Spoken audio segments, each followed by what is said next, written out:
ഓണാഘോഷങ്ങൾക്ക് തുടക്കം കുറിച്ചുകൊണ്ട് ഈ വർഷത്തെ അത്തച്ചമയവും കടന്നുപോയി. ഏറെ വേദനയോടെയാണ് ഈ അത്തച്ചമയം കടന്നുപോയത്.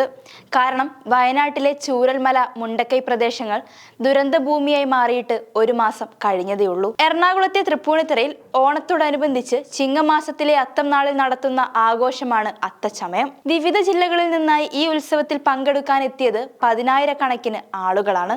സർവ്വമതസ്ഥരും ആഘോഷിക്കുന്ന ഒന്നാണ് അത്തച്ചമയം. അതുകൊണ്ട് തന്നെയും അത്തച്ചമയത്തിന് മതേതരത്തിന്റെ പ്രതിച്ഛായ കൂടെയുണ്ട്. ഗവൺമെന്റ് ബോയ്സ് ഹൈസ്കൂൾ ഗ്രൗണ്ടിലെ അത്തം നഗറിൽ രാവിലെ 9:30 സ്പീക്കർ AN ഷംസീർ ഉദ്ഘാടനം ചെയ്ത അത്തച്ചമയം ജനങ്ങൾക്ക് നൽകിയത് കുറച്ചു മണിക്കൂറുകളെങ്കിലും എല്ലാ വേദനകളും മറന്നു ചിരിക്കാനുള്ള സമയം കൂടിയായിരുന്നു. മന്ത്രി P. രാജീവ് അത്തപതാക ഉയർത്തിയ ചടങ്ങിൽ MP ഹൈബി ഈഡൻ ഘോഷയാത്ര ഫ്ളാഗ് ഓഫ് ചെയ്തു.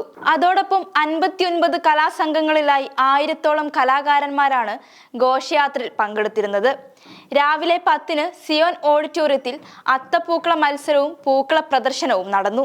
തൃപ്പൂണിത്തുറയിൽ ഒരു വാഹനം പോലും കടന്നു പോകാൻ കഴിയാത്ത തരത്തിലായിരുന്നു അവിടേക്ക് ജനങ്ങൾ ഒഴുകിയെത്തിയത്.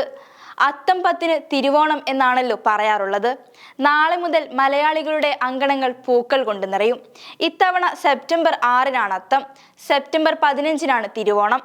ഓണാഘോഷങ്ങളിലെ വളരെ പ്രധാനപ്പെട്ട ദിവസങ്ങളിൽ ഒന്നാണ് അത്തം. മുട്ടിലിഴഞ്ഞും പിച്ച് വെച്ചും തുടങ്ങിയവർ മുതൽ വടിയും കുത്തിപ്പിടിച്ച് നടക്കുന്നവർ വരെയും ഒരുപോലെ പാറിപ്പറന്ന് എന്നും പൂക്കൾ ശേഖരിച്ചും അത്തപ്പൂക്കളം തീർത്തും ഈ 10 ദിവസം ചുരുങ്ങിയ സമയം കൊണ്ട് കടന്നുപോയ കാലവും ഉണ്ടായിരുന്നു.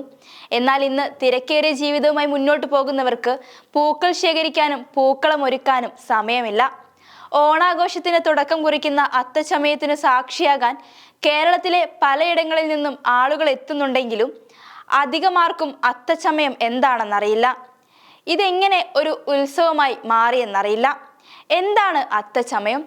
പണ്ട് അത്തം നാളിൽ കൊച്ചി രാജാവ് സർവാഭരണ വിഭൂഷിതനായി സർവ്വസൈന്യ സമേതനായി ഘോഷയാത്രയോടെ പ്രജകളെ കാണാനെത്തുന്നതായിരുന്നു രാജഭരണകാലത്തെ അത്തച്ചമയം.